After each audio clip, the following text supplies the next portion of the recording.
All right, Eric, my man, welcome to the show. Thanks for coming on. How we doing tonight? Doing well. Thanks for having me. Absolutely, man. I want to start, just a little icebreaker, get to know you a little bit. These are two like very important questions that kind of sets the tone for the interview. Get us, knowing a little bit about you. You're a guy that throws hard. You throw smoke. I got to ask, as you were growing up, who was your favorite pitcher to watch? No doubt, Tim Lincecum. I mean, I grew up a Giants fan, so seeing the freak go at it, it was at the time it was something that I don't remember anyone seeing pitcher wise. I mean, that type of mobility, type of stuff he was able to do. I mean, that playoffs he had back in, I want to say it was 2010 was his year. I want to say that he did his thing, but I mean, that was a crazy few years watching him pitch with the Giants. So growing up watching that, I got to stick with it. I mean that whole staff they had. What was it? Lincecum, Kane. I don't think Bumgarner was there, maybe, but You like, had Jonathan Sanchez. yeah, You I don't those. know. I feel like Bumgarner's been there for like 30 years. That's what I feel like. He's like the Adam Wainwright of for the Giants, just the guy that's there all the time. But obviously, West Coast guy. What's your favorite baseball movie growing up? Oh man, I mean, we watched The Sandlot. God knows how many times. Benchwarmers, if you want to mix in real comedy. I mean, you can't go. I still watch that, and I try not to laugh, and I still laugh. So, I mean, you can't. That'll be a lifelong thing right there. So, in terms of classicness, I'd say Sandlot, but for laughs, you got to go Benchwarmers. Nice. Two classics, two solid ones. Good laughs. Good wholesome family fun. I like those. All right, Eric, man, let's get into this. Obviously, we want to know a little bit about you, the backstory. Tell us a little bit. Obviously, West Coast guy, but where in the West Coast are you coming from? What was it like growing up? Yeah, so was born and raised in San Ramon, California, which is about a 45-minute drive away from San Francisco. Obviously where I ended up going to college first. But growing up over there was cool. You got a lot to do. Really cool culture. I mean, ton of things happening all the time. So it was never boring. Grew up with two brothers, one older, one younger. Older was a lot older. He's 11 years older than me. He was the football star of the house. I want to say he was probably 3 or 4 times more athletic than I was, and still am. So having him as a bit of a role model, kind of into sports as a whole was pretty cool to have. He ended up playing football at Fresno State during the Derek Carr era. He was a tight end. So it was really, really cool to watch him growing up. And, baseball for me was kind of always the go-to. Was never athletic enough to play any other sport, quite honestly. I gotta ask, man. You mentioned you're a Giants fan. So I just feel like the Oakland A's get shafted by everybody. Like, who ends up being an Oakland A's fan? How does one become an Oakland A's fan? I know there's not many. I see the attendance, but like, how does that happen? I have a friend group. Of 4. I mean, we grew up together, best friends, do everything together. And 3 of us are Giants fans, and one poor guy happens to be an A's fan, and he's so damn adamant about it. Like, it doesn't matter how much they lose. It doesn't matter who they trade away. It doesn't matter how many hearts they break. This dude shows up, I mean, to every function wearing green and gold. So the one thing I'll tell you is that they're loyal. Those fans stick through. All 1,500 of them are loyal. Is their claim to fame? You're pushing it there. You're pushing it. I'd keep them under $1,000, but I feel like anytime you get into an argument, like they're gonna immediately like their one and only like argumentative defense is, well, we have Moneyball. I don't think that's a compliment. I don't know either, but I don't know what else they could say. Well, it's like Notre Dame football now. They go back to Rudy when it all comes down to it. They're like, but did you see Brad Pitt in our movie? Now Hey, they got that Manti Teo documentary too. yeah. I Oh, was actually watching it before we started. man, we had to Crazy. pull, Actually, might be better than Rudy. I'm just saying. yeah, we had to pull Jim away. He was fixated on this, but you talked about the A's fans having a lot of perseverance through the tough times. Obviously, we've read and heard some interviews that you've done. You talk about your parents, you talk about their perseverance. How did they play such a pivotal role in who you are today? Oh man, I mean they raised me so well. I mean, never had a participation trophy type family. If driving home with my dad, it's straightforward. I went 0 for 2 with a dinky little blooper. We're not focusing on that. We're focusing on the fact that I let 2 perfect fastballs down the middle go for strike 3. That's just how I grew up. So being hard on me like that, never accepting anything other than, when I did succeed or when I did give everything I had, both, on the field and in the classroom. If I didn't come home that week with a grade report of, anything other than A's, I'd be staying home from the field that weekend. It was really, tough household. And it was the only way for me to learn the right lessons, stay away from trouble. He wanted to make sure that, everything that he had learned and that my mom had learned, on their road to,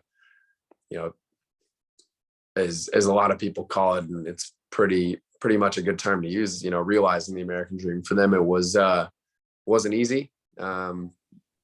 Just about started with nothing on both ends. And my dad has turned himself into an extremely successful business owner. My mom has owned a chiropractic practice for over 20 years. I mean, they've done as much as they could with what they had and better. So seeing that as an example, seeing my older brother work as hard as he did in high school, to realize his goal of playing college football, it had all the right examples around me. Everyone did things the right way. And, you're in many times a product of your environment. So seeing all that and knowing the right things and the wrong things to do definitely helped out with, how long and kind of where the baseball career is headed. Yeah. So you mentioned your brother. You talked about his football career playing at Fresno.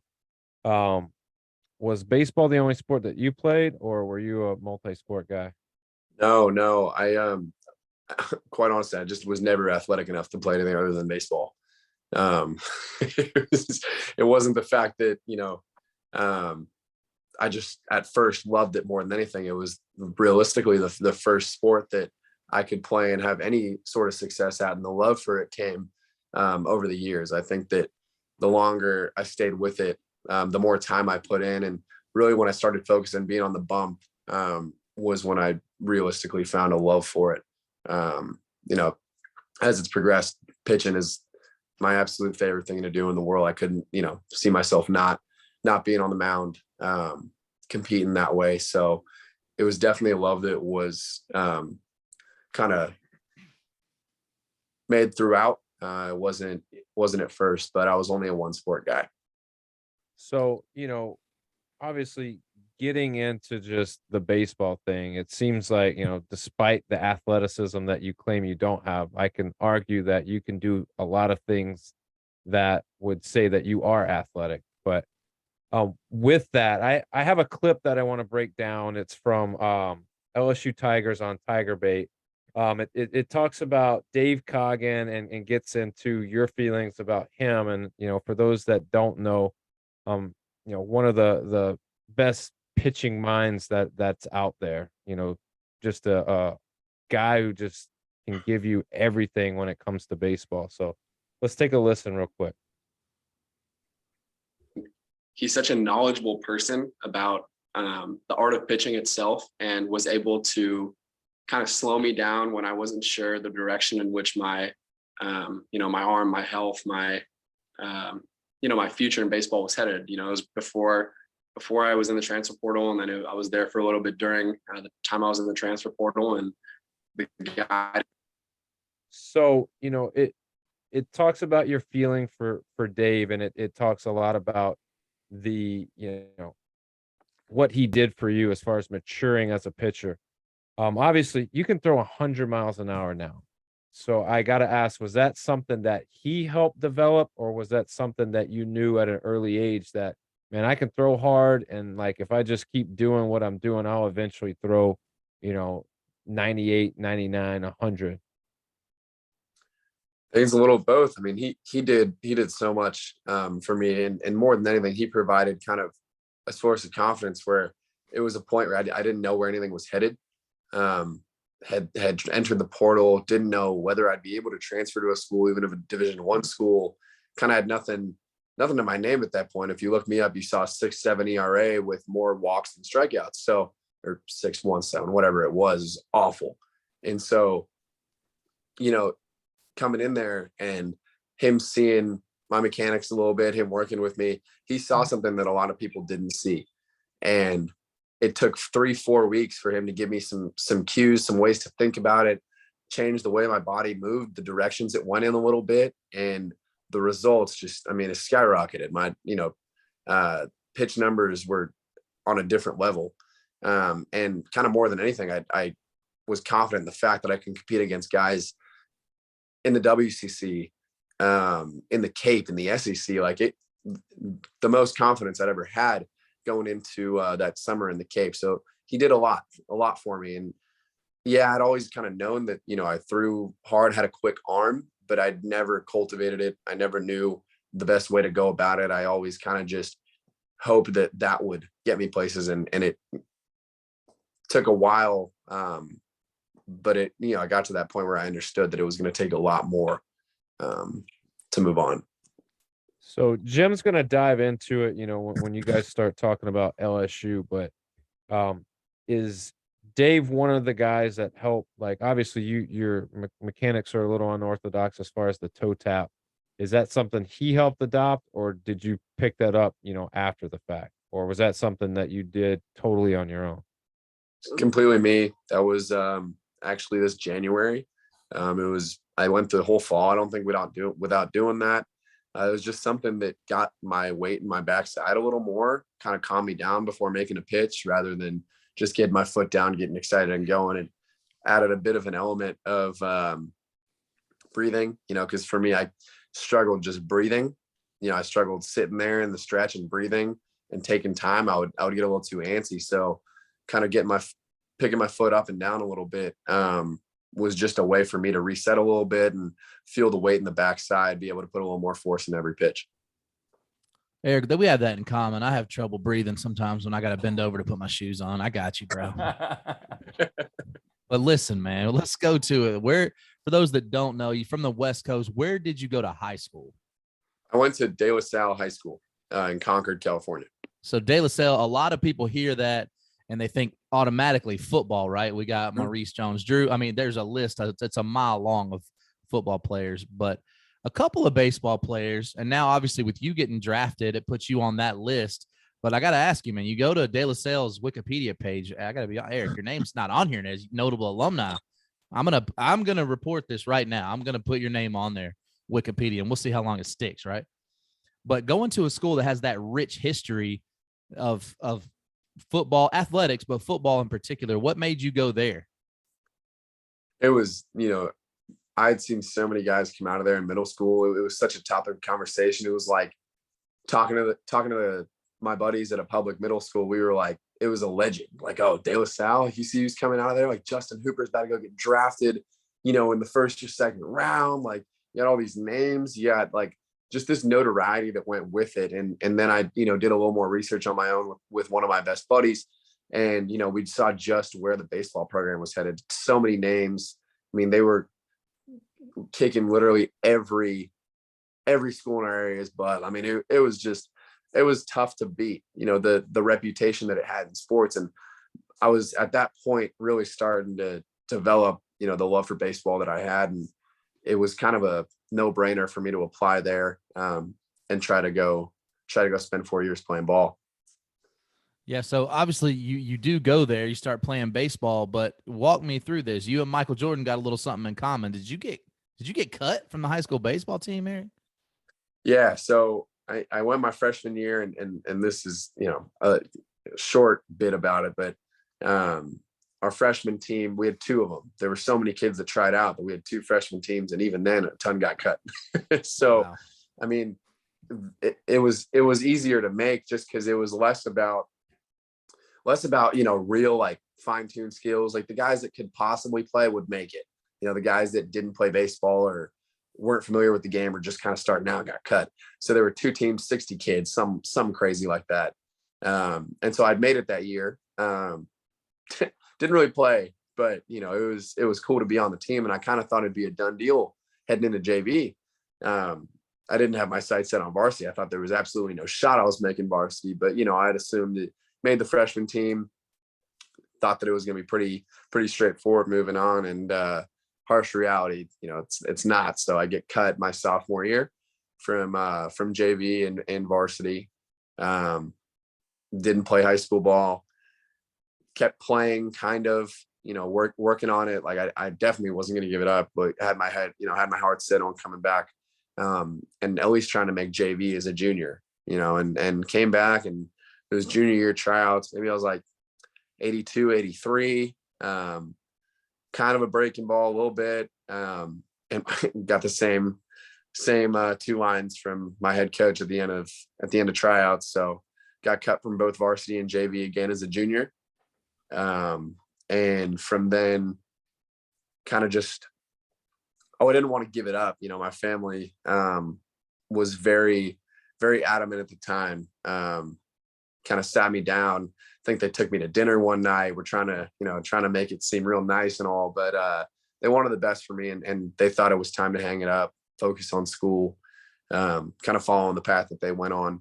And I respected them for doing it. I really understood why, but I couldn't do it just then. I wasn't all right with hanging it up. So I kept playing, that spring on like I don't want to say it was a league. It was a group of like maybe 20, 25 guys that were cut from their high school teams. And we had one travel coach in common, that we had played with, before. And so they had us play at a field like pretty close to my house on Friday nights. We'd play like a 9-inning game. I'd pitch, I'd hit. It was a great time. But I kind of kept going with it, and was lucky enough to hit a bit of a growth spurt that spring. So the ball started coming out a little harder. They had to shut that program down just because, they didn't really have the money to operate it anymore. So that coach, knew I wanted to keep going. So he took me to a tryout for a pretty good travel team in our area. Made that team, and went out with them for the first tournament, and actually committed the next week to the University of San Francisco after that first tournament. Oh, wow. So so perseverance, right? Your parents sit you down, they talk about this, and obviously you talked about the success that your parents have had. So obviously that they know what they're talking about. Maybe this is a path. I mean, how much doubt was in your mind? Like, damn, are they right? I'm just not ready to give this up. It was a lot of doubt. I mean, it was a lot of doubt, but it was just that little bit that was like, no, like there's something here. Like there's something here. And a lot of it was about proving those guys wrong. And, as much as I still talk to my high school coach, my varsity coach, and you still keep in touch. And as much as I hated him at the time for cutting me, he what he did ended up being the sole reason that I'm where I am, in my baseball career. Whether at the time, he did it for the right reasons or not, it's why I'm here. And so I respect him for it. But definitely the thing that was driving me was proving him wrong, proving my teammates there wrong. I knew that I could be there with them. I knew that I could compete with them.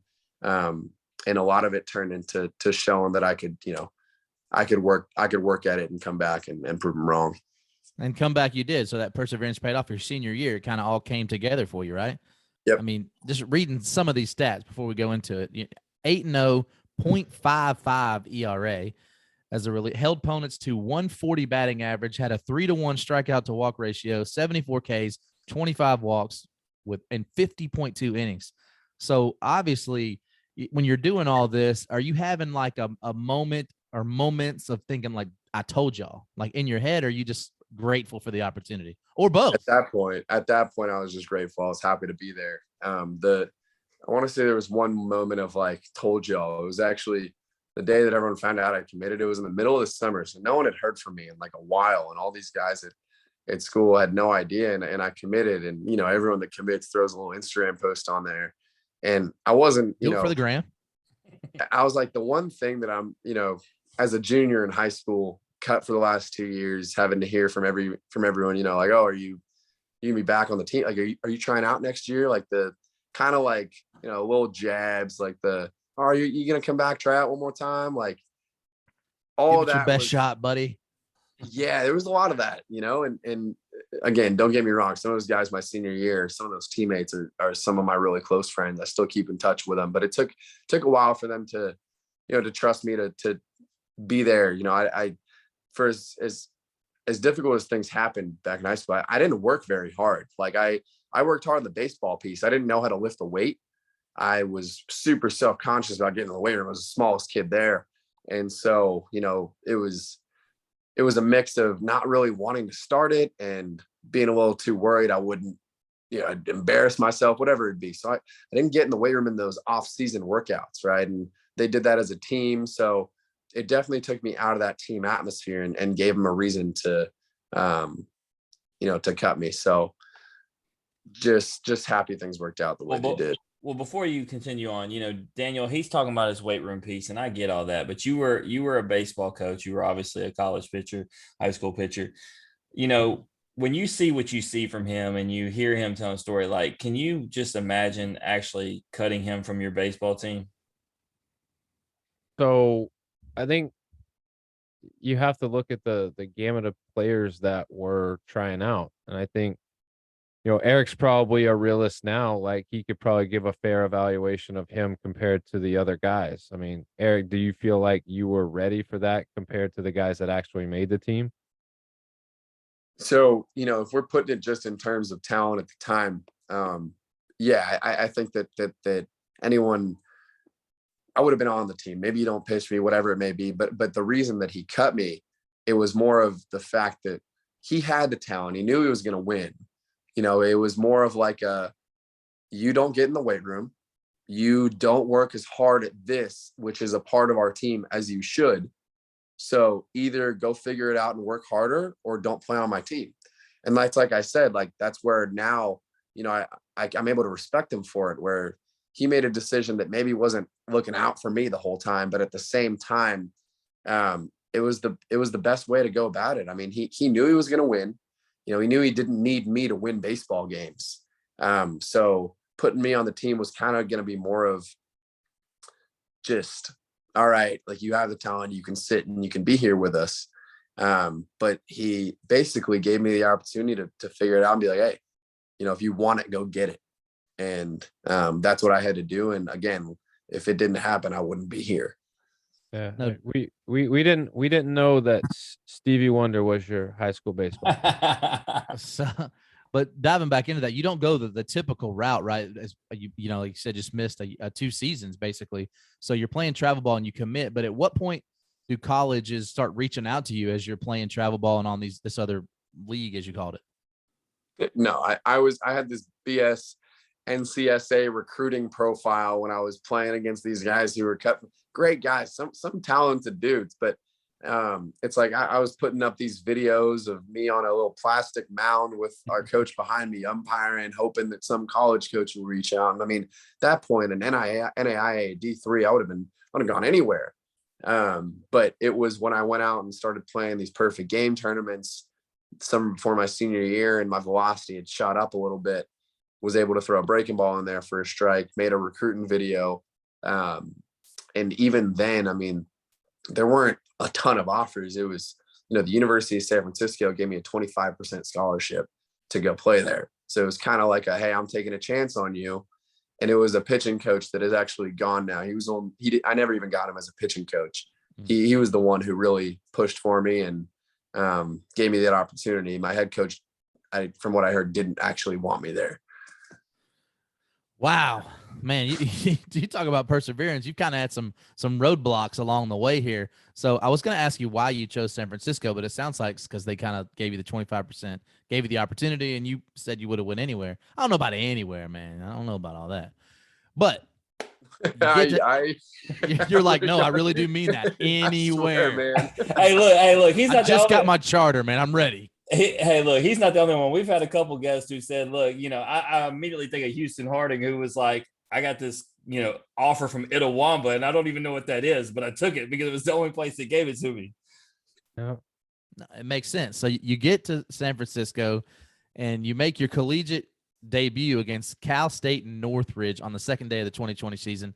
Throw 1.2 innings, shutout ball, only giving up 2 hits. Then you make your first career start against UC Davis, throwing 5 shutout innings, striking out 6, 3 hits allowed, and earned a series clinching victory at Cal State Fullerton, throwing 6 innings, striking out 8, only walking 1. So we know what the freshman that your season was cut short by COVID.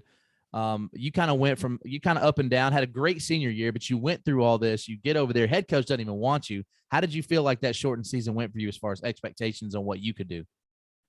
The shortened season was an eye opener for me, just because there's actually one outing on there, and it won't stand out. But it was the day for me, like my baseball career changed. Full 180. It was Cal State Bakersfield.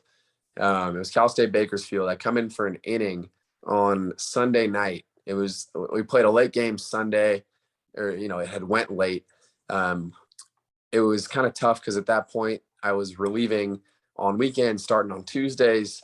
And I'd come in if it was a close game, or not a safe situation, but I'd come in closer situations. And so there wasn't one. We'd either be blowing them out or they'd be blowing us out. And I'd come in sitting here waiting all weekend to pitch, and it's like the 8th inning on Sunday. I'm just chomping at the bit, basically. Like, I just want to get in the game. Kind of a heated game. Our best guy gets hit a couple times. There's some chirping. Our head coach gets ejected. Everyone's just on the fence. And they sent me down to the bullpen probably in like the 6th or 7th. And I'm sitting there, and I think that, it was probably the hardest the ball's ever been coming out. I wasn't even thinking. I was just chucking it. And they put me in the game. We're down 1 in the 8th. And it was the first completely unconscious outing I've ever had. I think, up to that point, I'd maybe been 92, 93 at most, sitting about 89, 92, mixing in some off speed. And that outing out of nowhere, I come in and I just sit 94 to 96 for like 9 pitches, and 2 strikeouts, a weak ground out, and I walk in, and didn't even know about the velocity. I knew I maybe hit 95 once. Looked over at the board on 1 strikeout, but I didn't know the extent of it. Just felt different. And so we had lost, pissed about it. I walk out of the stadium, and there's this guy that stops me. This guy stops me, and he's like asking for number 22. And I was like, oh God. I was like, this isn't going to be good. He's a Bakersfield fan. I'd actually yelled at a couple kids I was just so fired up that there was this kid that called time, as I was in my motion, and he called time, and I yelled at him, get back in the box. Sometimes can't control it. And I thought it was like this kid's dad or uncle. I was like, oh God. And he pulls me aside, and he's like, hey, that was super impressive. I'm a scout with the Rays. What's your name? How old are you? Where are you from? And I was kind of still pissed about the loss. So I didn't even kind of take it all in, talk to him, walk back to the bus. And his last words was like, hey, crazy, you're a freshman. I can't believe it. Going to be following you and hopefully give you a lot of money in 3 years. And I was the sole and only interaction I'd ever had with any pro, scout, any involvement that way. Later come to find out he actually was the kid's uncle. But he liked you anyway. I think he liked the fire. He said, Eric, you're right. He should have got back in the box. I think the reason why you had this breakthrough moment is because there's one guy that wasn't on that bench anymore. The head coach. He was gone. Oh So man, there's so much that had gone on, and you know, I never hold anything against anyone. You know, he did what he had to do to win. You know, he knew how to play baseball. He knew how to do it the right way. Just sometimes, you know, we weren't on the same page. Didn't see eye to eye. But you know, that's how things are, and that's how baseball is sometimes. So you just definitely shot. don't hold grudges. I mean, that's clear just from the stories that you told. The high school guy cut you. You're still talking to this cat, man. I mean, you know, I'm vindictive, man. Like I don't talk to Jim to this day. We've been friends for 20 years. I still remember in 7th grade. But anyway, we're gonna fast forward. Eric's line in the sand is stepping out of the box. You step out of the box, never talking to you again. No. Step out of the box. Or like the worst thing is if you take a swing and you miss. This actually happened at Alabama, and I think the kid's a nice guy. Just sometimes like I can't. On the mound, I'm very different. I'm usually very even keel, like off the mound and pretty relaxed. Hold up, Eric, because I have a feeling this is exactly what you're talking about. Hold on. But Reyzelman able to come back and get the pitch that he wanted, and a little woofing as he heads to the dugout as well. That guy said you were doing some woofing. Like the clip is you just staring this dude down. You strike him out, which is, you know, you beat him already, and then you just stare him down, and like you just see the defeat like crawling all over this guy. You know, didn't think we'd have that clip ready for you, did you? I honestly didn't, because that wasn't. I thought you guys were gonna do the counting thing. I honestly, I thought I'll get there because I was there for that. Yeah, I figured you would, but no, that one was interesting just because I'd come in and I like thought I threw a pretty good fastball, and this dude swings and misses, like completely like just laid on it, and then he like shuffles forward and he moves his head. He's like, "Oh, I should have had that." Like he's sitting there like this. And I'm like, dude. Randy, when we've talked to any of these guys coming out of the bullpen, especially in the SEC, if they didn't have a bulldog mentality, they weren't successful. I mean, I think it's part of it. You got to have it. Oh, for sure. As a pitcher in general, man. I mean, you know, but definitely coming out of the pen. But I want to fast forward just a little bit because we haven't heard enough perseverance. March 2020, you have Tommy John surgery. So we're no longer in the time where Tommy John is like the end of a career, but you've already had so much happen. So just talk to me about your mental state when that happens. Are you just thinking I got to get back as soon as I can? Or are you like, damn, another setback? Yeah. So, you know, at that point, it was actually a week after that Bakersfield outing. You know, that was You're top like my first scout, and now I got Tommy John. Top of the world, hit, you know, saw 95 up there. I was like, oh my God, like things were just as great as they'd ever been.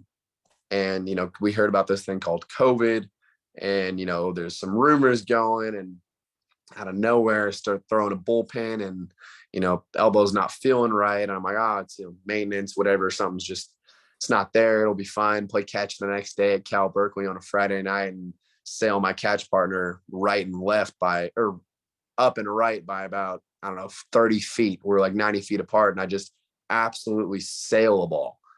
And I knew it like right there. I guess something was just screwed up. And, you know, let out some choice words, went into the bullpen. I was like, I mean, you got to be kidding me. We got an MRI the next morning, you know, partially torn, a lot of nerve damage. There was a few things that needed to be done. So, you know, at that point, we weren't sure what we were going to do. The season was still going on. And as crazy as it was, we had decided that it was going to throw through it. So was going to throw through it. Wanted to finish the season. My coaches were telling me that, you know, there was a chance I wouldn't even be back for the next year if I had surgery then. And they really wanted, you know, me to be available and try to throw through it. And I was like, at that point, I just wanted to pitch. So I was like, all right, let's do it. And we were about to start like a 3-4 week rehab program to get me back, you know, in time for conference or in time for at least the middle of conference. And we get on the bus, I think maybe 2-3 days later to go to Pepperdine. I was just going to rehab with my trainer, and on the ride there, we get the text that our season's been canceled. So right when that bus turned around, you know, we head back. day after decided I was going to have surgery, and planned it, got one of the last elective surgeries before COVID shut it all down, and went from there. And I think that Bakersfield outing, that those last couple weeks surgery, it's all where it turned for me, where like I just decided I was going to do literally everything in my power to see how far I can get my career to go. Do you think that COVID might have saved your baseball career? What if you go out there and pitch through it and really, really do some damage?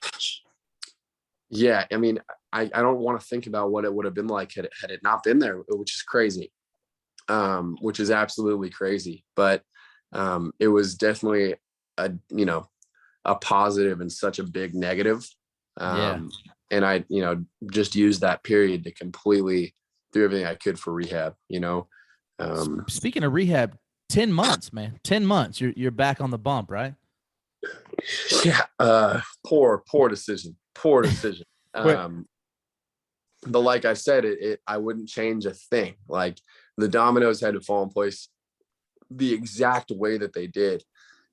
Because had I not started at 10 months, had I not had the worst season of my life, had things with, my relationship with my coach not kind of changed the way it did, I wouldn't have entered the portal. I wouldn't have went down to work with Dave Coggin. I would have went and played, on some summer ball team, came back, and, things happened with the University of San Francisco the way they did. It would have been a different story. So I think that coming back at 10 months was brutal. I wasn't ready. I wanted to get in the game. I got everyone's permission. I pushed hard. I was a tough customer rehab wise. I always wanted to do more, get heavier weight, skip some exercises to skip like a part of the rehab sheet to get to the next one, like just see how fast I could do it.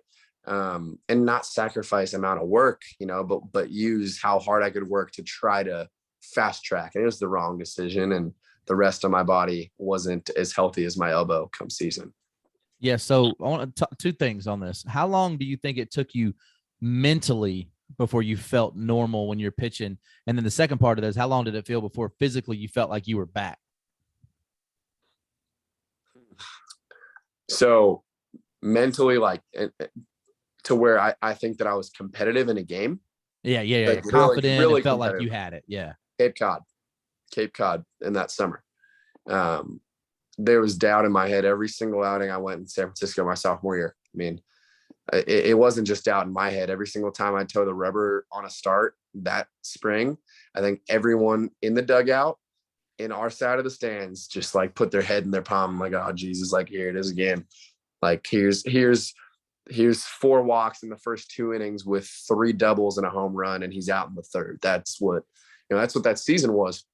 And it just became common practice to me. And I just kept looking for like, okay, when's it going to finally happen? Like, when's it going to be normal again? Like, when am I going to have a good outing? And instead of fighting through to focus on every pitch, every batter, how I want to attack guys, it was just like, I was thinking too big picture, like, oh, like it's just going to click at some point, and it didn't.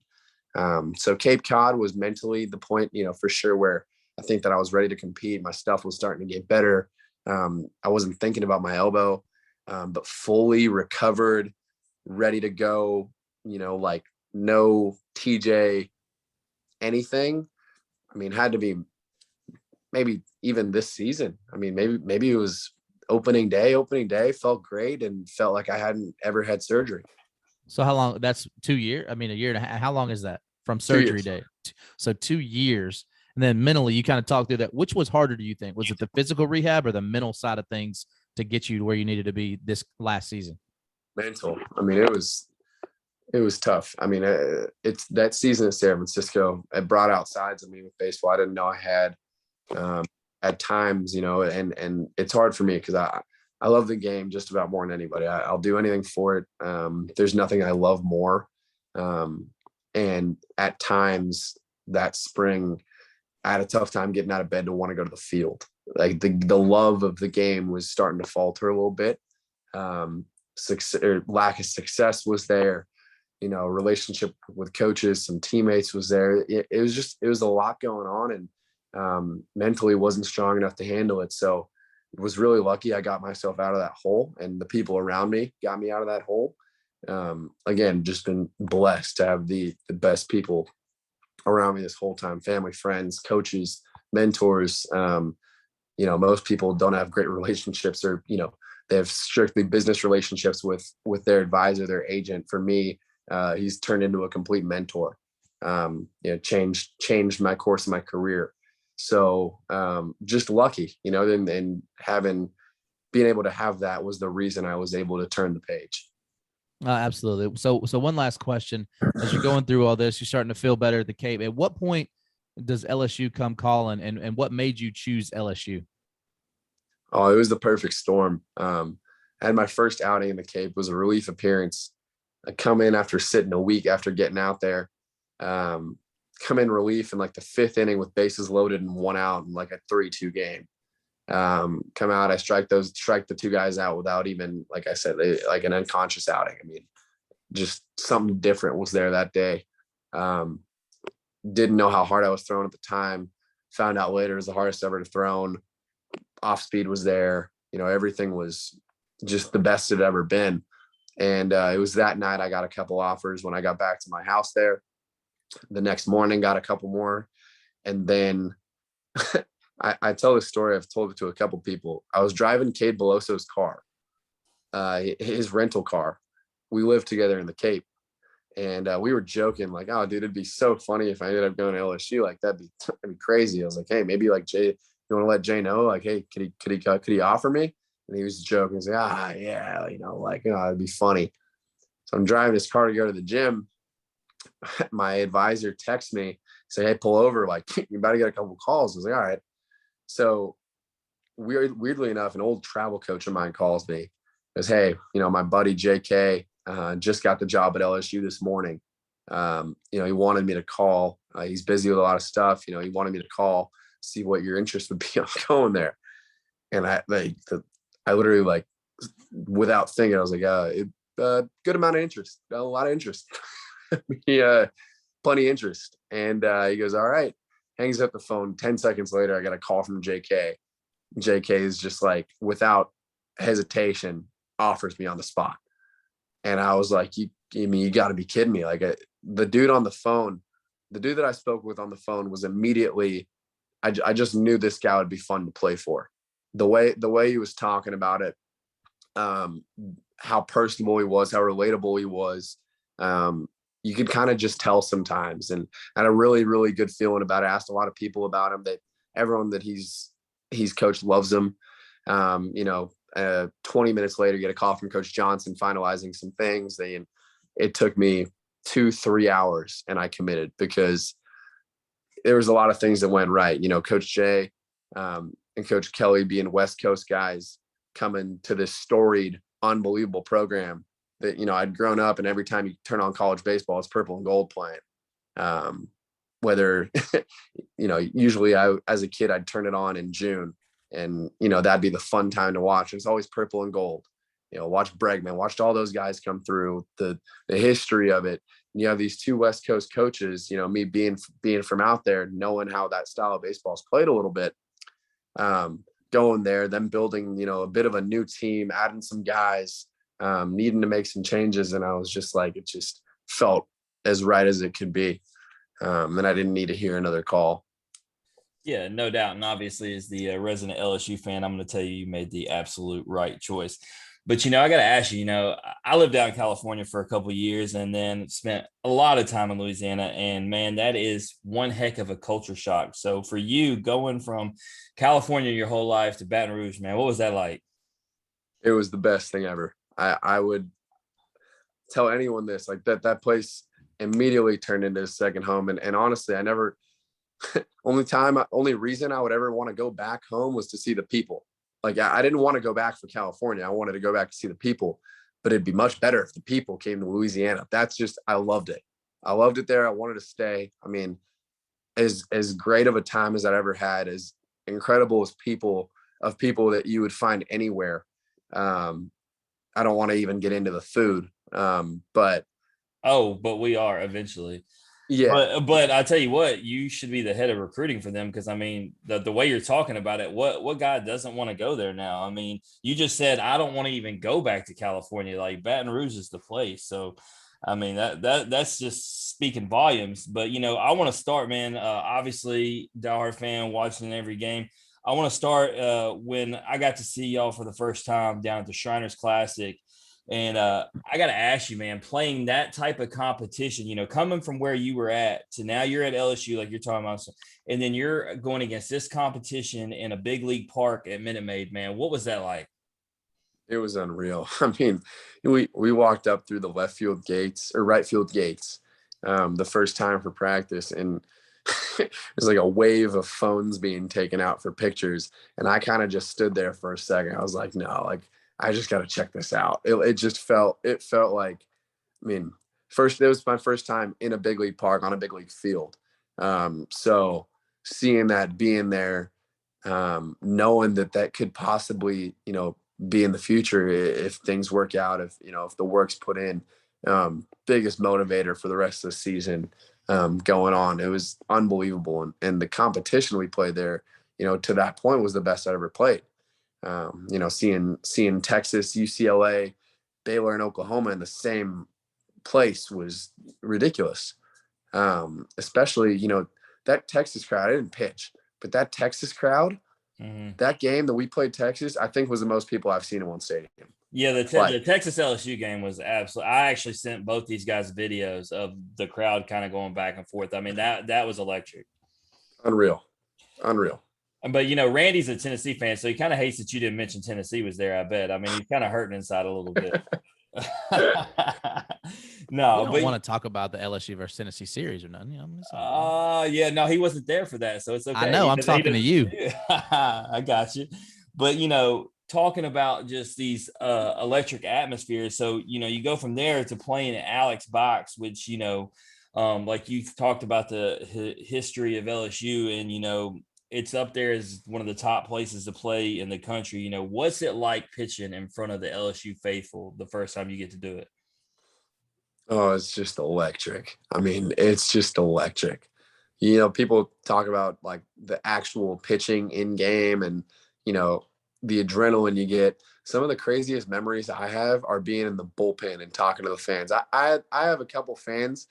I have a couple like fans to memory that just diehard LSU fans, and they would be in the same spot in the bullpen every time. And I'd get a little tap on my shoulder as I'm about to get to warming up, just kind of like, hey, we're here. Like every time you have a conversation with them, like just things that you don't get at other places. Like it's like these people, they live and breathe LSU baseball. Like for them, it's what they look forward to for every weekend. And seeing fans like that, seeing Tiger fans like that, just in the same spot every weekend in the bullpen, bringing their grandkids, bringing their kids, bringing their nieces, nephews, someone different every game. That's what I'm going to remember the most. It's like knowing a lot of them by name, still getting, still talking through DMs with a ton, like guys reaching out in Louisiana with TJ rehabs they want some advice for. There's so much that you just can't take for granted. It's unbelievable. Yeah, no doubt. So let's get into some like performances, man. Starting with March 15th versus Tulane, you get your first win, 6 strikeouts in just 2 1/3 inning. Talk about that game. I mean, obviously, your first win, so that means something. But obviously, like I said, 6 strikeouts in just 2 1/3. Like, I mean, talk to us about what's going on because obviously you were feeling good. Yeah, no, I remember that game real clear. And it was one that at first seemed like I'm going to give credit to Coach Johnson a lot. He's really, really good at knowing who to put in at certain times. I mean, he ran our pen so well. Him and Coach Kelly were on such a good page of knowing that. And at the time, I think it was maybe a 3, 4, 5 run lead. I don't remember exactly. And I was able to go in, had good stuff that day. was rolling. They knew exactly how much to let me roll, knew who to put in next. And you look at the end score of that game, and it's a closer game than people think. So there's a lot of games throughout the season where, he puts in this guy, or Paul comes in the second, or Coop comes in the fourth. And you're like, why are they coming in at this time? And then you see like this 5-run lead, and at the end of the game, we win by 1. It's like they did it so well that it was easy to have, trust in them on when we're in, throwing the best we can throw in that outing, recovering for the next one, trusting the next guy that comes in. They made it a perfect system. So, I remember that day well, and being able to go in there, have a good few innings, letting the rest of the guys roll, and get a closer win than we thought we'd get, on a Tuesday. Just it piled up throughout the season. It helped us a lot. Yeah, no doubt. And you definitely can't take that for granted when the coaching does it right. And those midweek games, hey, we talk about it all the time on this show. People always just try to write off midweek games. Them things can be tricky, especially Tulane. Tulane ain't a bad team by no means. But we're gonna get to the toe tapping and the counting, because I was there at Duty Noble in Starkville on Friday night when you came in the game, and it was so funny because those fans were counting. I actually seen you get to the highest count that I've ever seen. I think at one point you got to like 7 or 8. And the fans, what they didn't know at the time that I would see from you later was you were feeding off that, because you came in there and you threw a flawless inning. And then when the game was over, 13,000 people thought they were getting to you. I'm standing there with George Cruz, and I watch you come over. I don't know if it was your parents who, but you came over and you talked to somebody, and they'd asked you about it, and you said it absolutely was getting you jacked up the count. Like the more they did it, the more amped you were getting. Like, is that the case? Like, the louder and the more they did it, you were just getting more fired up. Absolutely. That day was, I was loving it. The second I started hearing it, I heard it probably on the 3rd or 4th time. I didn't hear it at first. I wasn't paying attention. It was loud, but I wasn't paying attention. As I started hearing it, I stepped off one time, and I actually just laughed into my glove a little bit. Do you remember when they booed you when you only did like 2? Like if you didn't get a high count, they were upset. Anytime I did less than 3, it would just be boos. And so, but the best part of it was the next day. And I told the guys, and everyone was on me about it, was like, dude, you got to get up there. You got to get up there. I was like, I'm only going to get up there if it's a comfortable situation. If I feel like I'm in control, it's got to work. It's got to work out. And so it worked out. I come in, and I was facing Brad Cumbest, and I had like 0-2 on him, and I went 2 heaters. I went 0-2, and by the time it was 2 strikes, they were really chanting, and they loved it, and they were just super jacked up about it. And so I was like, all right, I'm gonna do it. But I knew that if I did it and I screwed up, I was gonna get a lot of flack for it. So I was like, if I do it, I have to execute this pitch. So I did it. I went up to like 8 or 9. And on the last one, I was like, all right, I can't tap again. I'm gonna fall over. So I get to the end, and I put everything I had on that pitch, and I struck him out. And the best part of it, and like what I thought was the funniest thing, was they were cheering as he struck out. That is awesome. I hate that I missed that, because the only reason I only went to Friday night was my daughter had a soccer tournament in St. Louis. I actually drove through the night area. That's how much committed I was to wanting to see that Mississippi State LSU game on Friday night. Was I drove all the way to St. Louis through the next day to go watch my daughter's soccer tournament. But I didn't even know that story about the next day game. So I hate that I missed that. It was cool, but you saw the right one. That comeback in that 9th was unreal. Well, Dylan is my dude. Whose dude is he not? And so, obviously he's not the one that tied it up. He put the go ahead, but that go ahead bomb. And I got to tell you, because we have a lot of Mississippi State guests, and I get my tickets from Mississippi State's players' parents.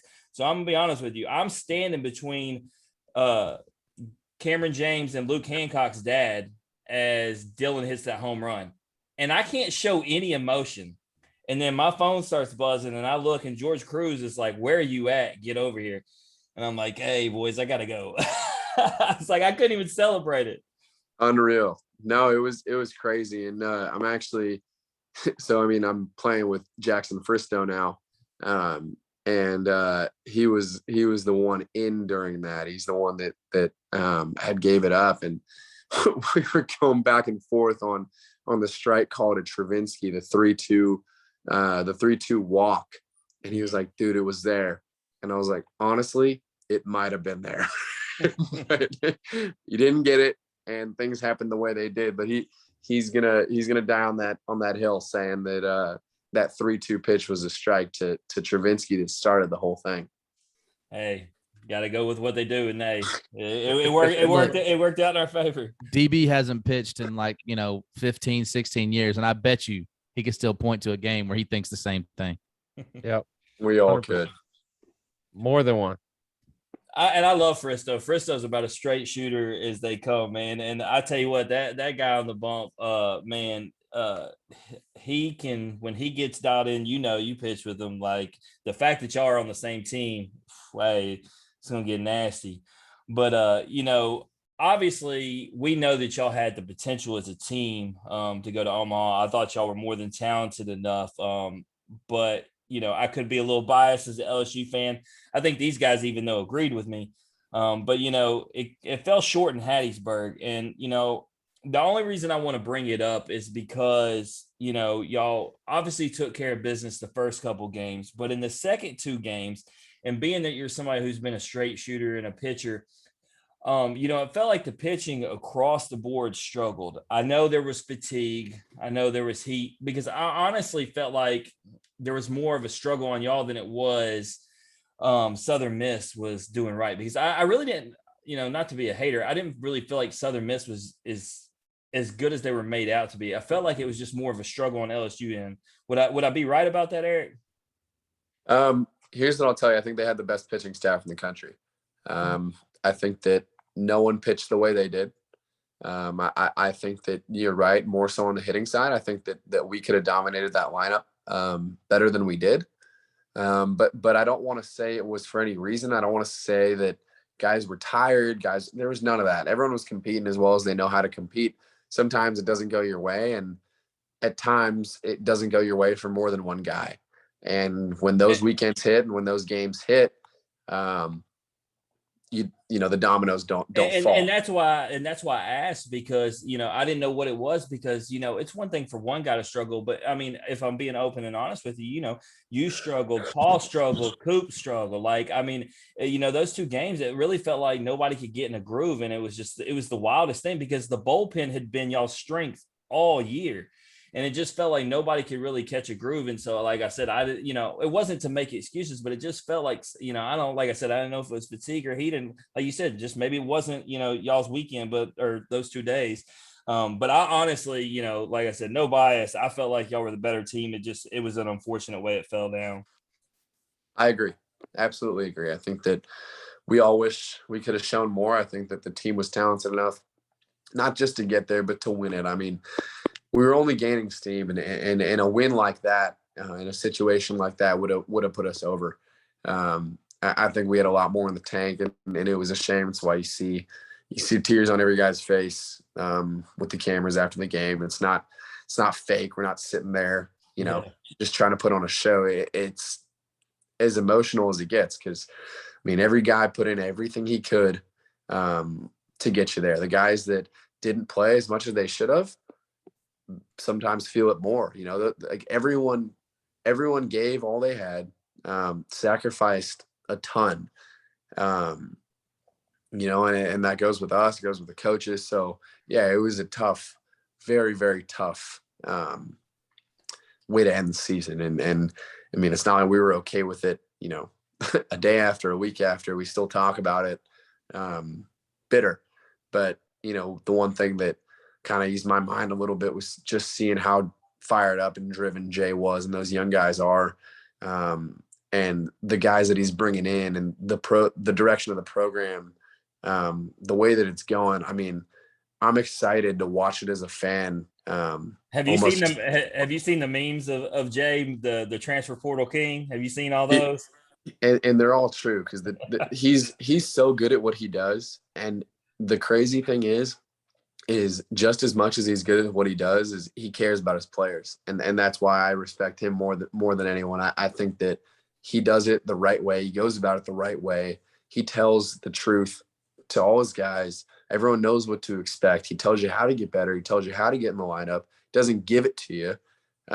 He plays the best guys. And when you have a coach that puts it that simply, gives you the keys, allows the, your career to be in your hands, and gives you every, resource, ability, assistant coaches. I mean, they're all on the same page. And I think that being the case, the program's setting in an unbelievable direction. I mean, LSU got their guy. Yeah, no doubt. I mean, my boy Randy over there, he did not think Tommy White was coming to us. And then he did not think Paul Skenes was coming to us. And there they are, both of them, along with a whole bunch of other cats. Go ahead and admit it, Randy. I did not ever say anything about Paul Skenes because that was the quietest transfer recruitment I've ever seen in my life. Absolutely. But hey, man, I'm glad I'm not an LSU hater, man. I'll root for you. No, guys. we're actually going back and forth because you know how bad it is to be ranked number one, Eric. So, me and Randy were asked to do with D1 and a bunch of other groups to do our 2 early preseason rankings. And he put LSU at 1 and I put Tennessee at 1 because we know how it is with that number 1 ranking. It seems to be some bad luck. So I said, I don't want nothing to do with it. I don't believe in any of that. I don't either, man. Let's go. You do too. Put LSU Randy, number 1. Then Randy, why since 1999 has the team that's been ranked number 1 going into the postseason not won it? Oh, I don't believe in that curse. I just think I don't believe in that at all. I don't believe in all that so stuff. You don't but think, I will say I'm this. right here with Eric right here. You're not going to tell me you didn't think that Tennessee was the best team in baseball. Yeah, that has nothing to do with the curse, though. They ran into a team that was a bunch of full-grown men that beat their ass. I mean, it is what it is. And he had. Hey, look, I gave him all the right questions, Eric, when we had Jack Brannigan from Notre Dame on. Randy still cussed to me. Eric, let me tell you something, man. What do you think about this, man? So I've been a Tennessee fan. I've been a college baseball fan for as long as I can remember, and I've gone through a lot of lean years with Tennessee. So they're doing good. They get beat by Notre Dame, which I said before the series, that's the only team I didn't want to play. And then, like, the week after, Jim brings Jack Brannigan on to talk. I got to talk to this cat face to face. You see what I'm talking about? I do hold grudges. And then you hated it because he was the nicest guy ever. That's so what made nice. It work. And then he told me, like, hey, man, Tennessee was the best team in the country. And I'm like, don't you patronize me, Jack. But I do got a question. Take emotion out of it. Take emotion out of it. But I do got a question for you, talking about the team that won it all. I was at that series, unfortunately, in Baton Rouge against Ole Miss, and obviously that weekend did not go well. But we talk about you playing Southern Miss, and then you see what Ole Miss did to Southern Miss. Were you even surprised because of what you had seen from Ole Miss when you played them? I'll tell you what. When I saw Ole Miss get in the selection show, and I saw those guys go nuts because they knew that they had a 50-50 shot of getting in, I knew that it was I thought either we were going to win it or I thought they were going to win it. And I thought if it was going to be us and them, I thought we were going to win it. I had us winning it. Yeah, I really didn't see a way around that. And I think you ask any guy on our team and they'll say the same. But the second we were out of it, I was just paying attention. I saw the way they were playing. I was like, this team's not going to lose. And what baffled me was the way that their season was going after seeing the way they played us. That was the best team I've pitched against all year. Those guys took the best swings. And granted, it wasn't very much of a secret this year. The catcher put down a 1 and I threw it. So, I mean, they knew what I was throwing. It was pretty straightforward, but it seemed like the team with the best plan of attack was Ole Miss. And I gave that to him after I pitched to him. I thought that was a really, really well planned offensive team, extremely talented, veteran led. And, seeing the way that they went through it, I was super happy for them. I thought that they deserved it. Those guys worked hard. They stayed with it. It wasn't a perfect, undefeated season, not even close. So seeing teams go through it like that and win it, it's super rewarding and it's fun to watch. It definitely solidified the statement. It's not how you start, but how you finish, for sure. Yeah. But, so season ends, obviously not how you want it, but the draft is on deck. Were you pretty confident by conversations that you were having that you were going to be drafted in the position you were in, or was there a good chance that you might be coming back to LSU? Because, a lot of guys have a lot of good info on knowing what their future holds, and some guys have a lot of uncertainty. Yeah, I kept both options open. I mean, I knew that we were heading a really good direction, especially with West coming in. Unbelievable. I mean, you get the acting Twins pitching coach, and that turns heads. It turned mine for sure. I mean, it was crazy the way that Coach Johnson was going about it in the offseason. And I knew that, if things didn't work out, I'd be super open to coming back, because I explained to people this way: it's 2 plan A's. It's not a plan A, plan B. It's like, you got 2 plan A's. One thing happens, you do it. If it doesn't, the other one's open. So that's the way that I was thinking about it. I didn't exactly like the position I was in draft wise. Just think I had more to show. I needed to show my off speed a little more. So I went out to the Cape and I made 2 starts. And I think that helped me a lot, in terms of showing that I'm, more than just a 1-pitch guy. I was able to, go 2 5, 6 inning starts, and be able to throw my off speed and mix everything equally, and show I was able to do that. And the draft followed and things worked out. So obviously extremely grateful. It's been the one dream I've had since I was a kid. So being in the position that I'm in, like I said, it worked out, but it was definitely open to coming back and playing another year with the boys. Yeah, no doubt. And so with that, obviously for those who don't know, you were drafted 5th round, 160th pick by the New York Yankees. So my question is, where were you when this all went down, and what did it feel like to be drafted by such a historic franchise like the Yankees? Sure. Went to one of the old pizza places that we used to have all our family parties at, and a lot of memories as a kid. So we went there, got a table, hooked up the phone to the TV, and we were just watching it there as my family and just probably 5, 6 of my closest friends, and sitting watching it there. It happened on day 2, and I mean, it was a crazy kind of few hours, day or 2 leading up. And more than anything, I was just happy it was over. I was happy, I had the team I was with, that took a chance on me and gave me the opportunity to live out the only dream I've had. You were mad it wasn't Oakland, right? I mean, obviously. What was that? Oh, yeah. Yeah, absolutely. Absolutely. My buddy was sitting there with his A's hat, green and gold sweatshirt. I think he had like A's stance socks. I mean, he's sitting there like hoping and praying every time the A's pick came around. His ears were just like this, I mean, didn't work out though. And he needed something good to happen to his team, man. Look, hey, Eric ain't gonna stay there for long because they're not gonna pay him if he does well. So no, but yeah. So Eric, for those that don't know, they don't realize like the quick transition. You get drafted, do you immediately you go to the next training destination? Where are you now? So I'm in Tampa.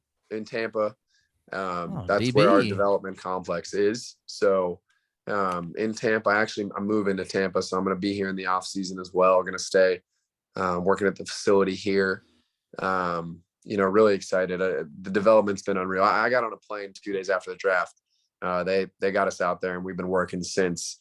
So it's a lot, and it's a big change, and there's a lot. It's a lot different, a lot different than college ball, a lot different than what I've been used to in the past. It's baseball 24/7, 6 days a week. This past week was 7 days. So it's a lot of baseball. And it's exactly what I signed up for, and I love it every day. So really, really, really ecstatic being here.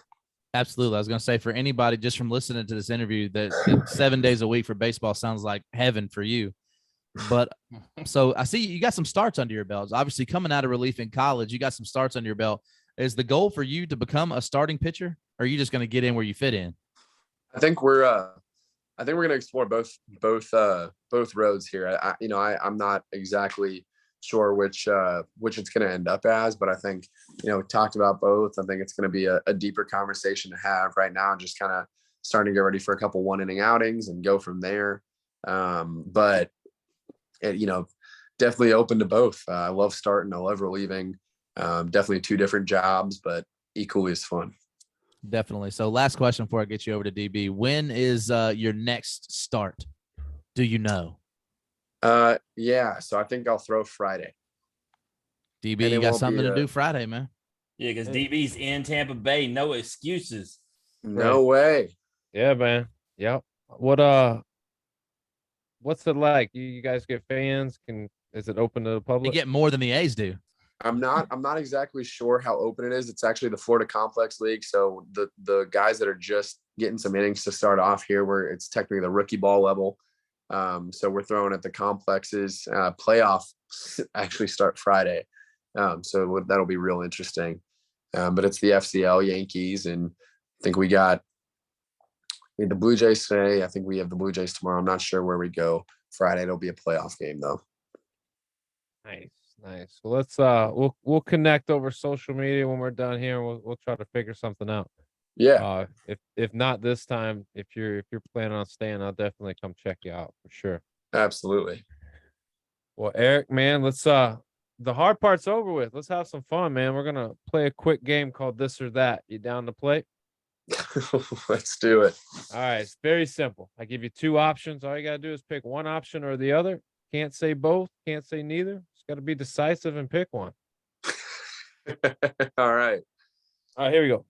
Layup softball question to start us off. Better weather, fall or spring? Spring. Yeah, baseball season rolls around spring. It's gotta be legit. I'm gonna tell you this. In Tampa, fall and spring are the best. Best time. Same time thing, ever. isn't it? Yeah, basically. Food. I think you hit on this already. Who has better food, Cali or Louisiana? Louisiana. I don't even need to think. I need to know what your favorite dish is, though. A pastelaya. There you go. What? Yeah. We once had the Cajun Ninja on the show, Eric, and Daniel asked him for some recipes, and he wouldn't give them to him. He kept them close to the vest. Pow. Yeah. He wasn't giving no secrets away. So I gotta ask then, if you're going back to Cali, then what would you eat? If I was to go back to Cali, I mean, the seafood's good. Sushi's good. Fresh fish is good.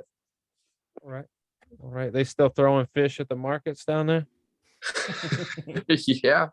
Nice. All right. Would you rather have no company or bad company? Rather be surrounded by some bad folks or just be by yourself? No company. If you could choose any concert or any sporting event, what would you choose?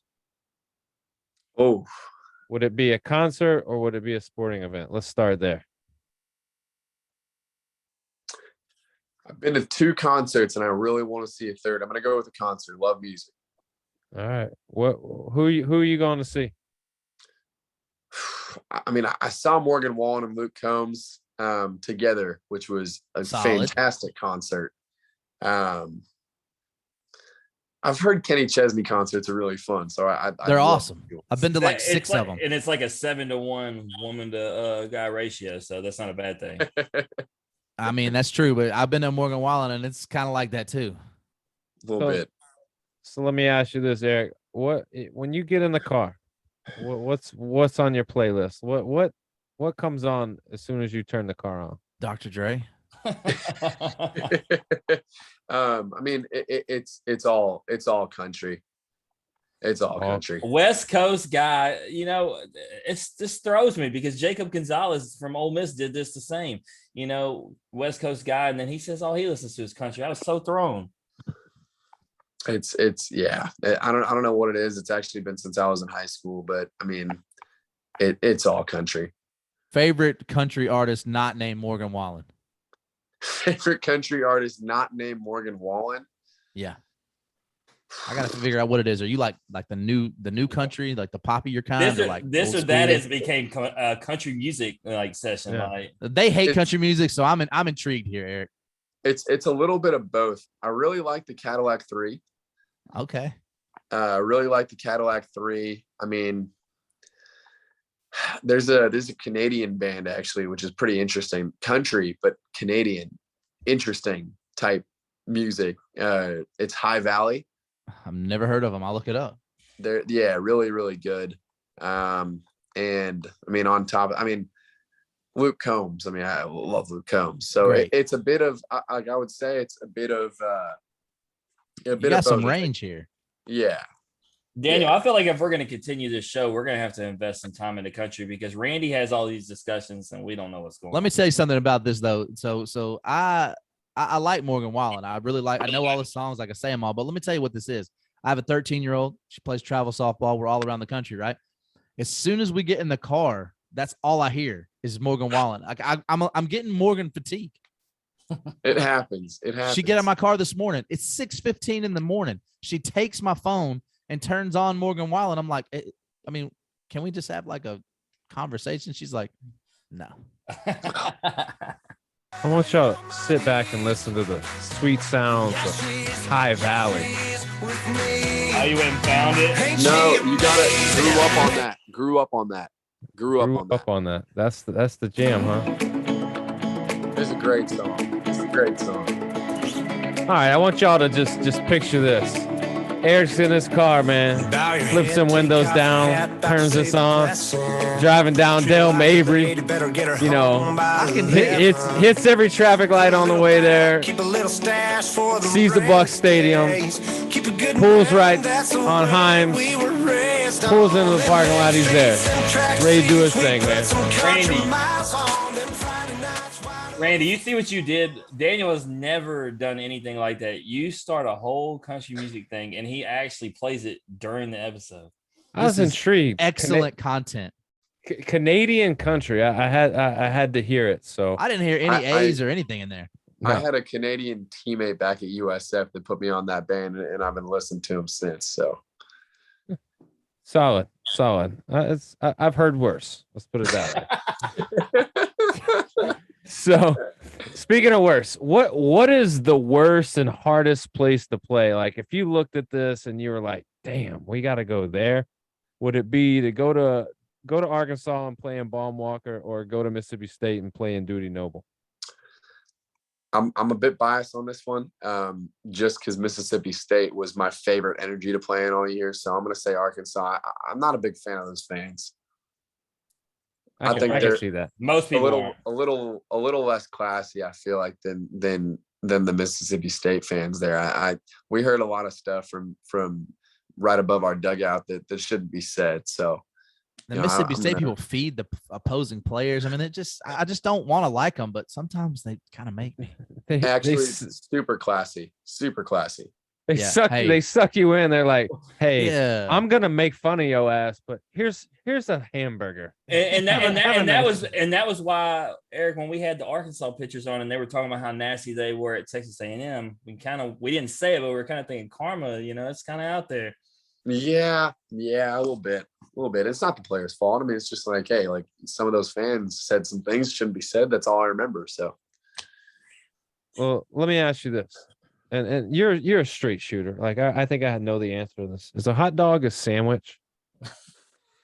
No, it's not a sandwich. Thank you. You're moving on. No. And there's a reason. This question had been retired, Eric. I would have stood firm with you, but it's because I went to Minute Maid Park where they sold a hot dog sandwich. I ate a hot dog sandwich while watching you play. And so now I'm convinced that it is one. Once you slice it, it's no longer. It doesn't matter. It was two hot dogs split in half, cut across toast, dude. I'm telling you. Once you split it, it's not a hot dog anymore. Look, dude, what you showed me was a poor man's version of a hot pocket. You told me I made that at home. You told me I wasn't even at Minute Maid Park. I think you did. It's not a sandwich. It's the same thing with the whole is water wet thing. I can't do that stuff. Like just stop asking dumb questions. All right, hey, Daniel, you might as well. We're not asking it ever again. That's Daniel, it. No. I liked it for good. I liked that you asked it because you expected the right answer. Look, Absolutely. Daniel. Well, Let's two go of ahead. us did. Daniel, since it's not on there, why don't you just go ahead and ask him about the mayo and coffee? Let's get there. That's No, that's God. fucking That's just- disgusting. That's just silly. Look, I Like- did it, and I thought it was fantastic. Like, Okay, first of all, Eric, can I be real with you right now? The guy, do you drink coffee, Eric? I love coffee. Okay, me too. I drink coffee every single morning, right? Jim hates coffee. And then not only that, he's sacrilegious. He puts mayonnaise in his coffee because some freaking douchebag up in Kentucky does it. You know what I mean? What are we doing here? The banana tastes better with the peel on too. Let's just keep going. that's not true. You're the type of Jim, guy that Jim, would before stand you- firm on that. Before you ask anyone to be on this podcast, then you got to say a fair warning in the text beforehand and say, hey, I please put be on this mayonnaise in my podcast. coffee. It'd be great to have you, but just so you know, before I ask you any questions, I put mayo in my coffee, and bananas taste better with the peel on. So if you're still good with it, here's the Hey, Zoom link. look, If not, I'm always open to a good challenge. And when Will from Kentucky did that, but you know what? You'll still like me better because I'm there supporting you at the games. I ain't going to tell you all the bad things Randy said about LSU. So Never. moving on. I'll tell you anything I've ever said, Eric, and I've never said a bad word about you, sir. After the LSU Tennessee series where y'all eliminated us, no. No. I didn't say nothing bad. No, cuz all I said was there was a whole lot of chirping going on until all of a sudden ESPN decided to just You're lucky Eric freeze wasn't there. frame. He freeze framed on Paul Maneri and he was crying. They shouldn't have done the man like that. They shouldn't have done him like that. Anyways, they got it's a new blood in town, baby. Yeah. It's the transfer portal king. It's Hey, a new age. this is a perfect transition into Daniel's next question. Yeah. That's all we did was set it I up. mean, this is it's heroes versus villains. I mean, somebody's got to be the hero, somebody's got to be the villain. Eric, I'll ask you, if you could pick to be one of those, are you the hero or are you the villain? I feel like it's a pretty straightforward question. I'd be the hero. I mean, I really don't know who would say the villain. a lot of people. Who is your favorite superhero? I always loved the Flash. I always thought that was the coolest thing. As a matter of fact, is he not the first closer or bullpen guy that said hero? Usually those guys want that villain role. No, I like your answer. We haven't heard that one. The I Flash, like yeah. that. It's usually, but you always try to like talk everybody into Batman also. Well, because he's a great superhero. I mean, it's fine. That is the superhero, mean, right? Look, until Fine. hey, we talk about guys out the bullpen. Brady Tiger going to get deep and talk about, well, Superman had parents and Batman didn't. It was like, whoa, like you just took that to a whole nother level, bro. Yeah. no, pretty straightforward there. All right, Eric, man. Last question. We'll let you bounce. Would you rather have massive success on accident or modest success on purpose? Modest success on purpose. I don't think I'd feel as comfortable celebrating the fruits of that if I didn't work for it. Eric, let me ask you this in another way. If I was to say, I'm going to give you $100 million or you can earn $20 million, which one are you going to take?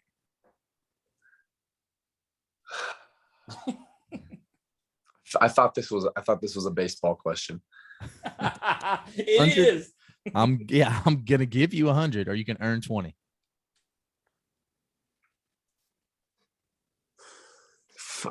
I'm gonna be annoying here. I'm gonna be real annoying. All right. Go ahead. I'm Are you gonna lie gonna to be- us? I'm gonna be that guy. What am I doing to earn the $20 million? Play baseball. Playing baseball. Playing baseball, but I get $100 million if I don't play baseball. Lottery. Lottery, $100 million. Baseball, $20 million. That's right. Baseball, $20 million.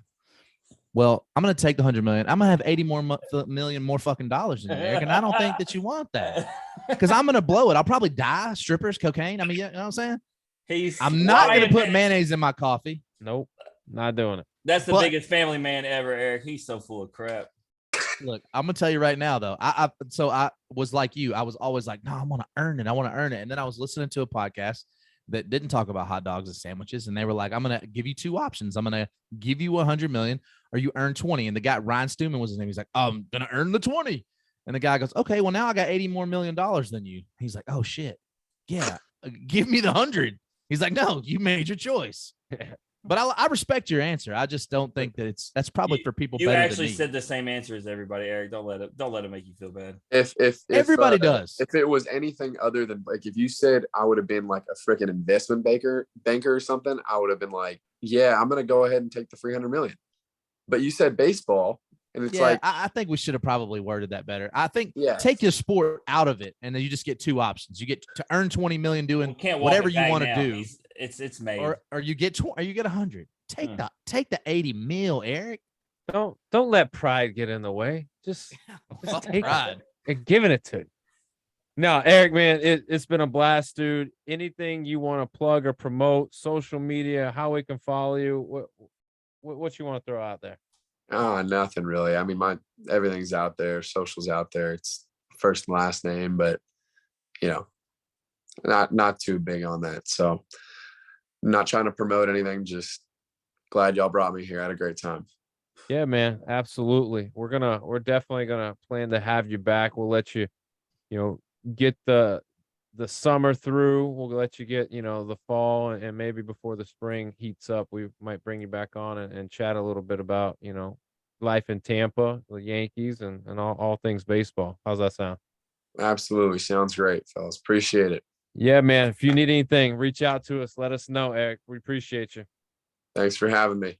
Absolutely. That's Eric Reyzelman. And we're going to take a break. We're going to plug some sponsors when we come back. We got some headlines.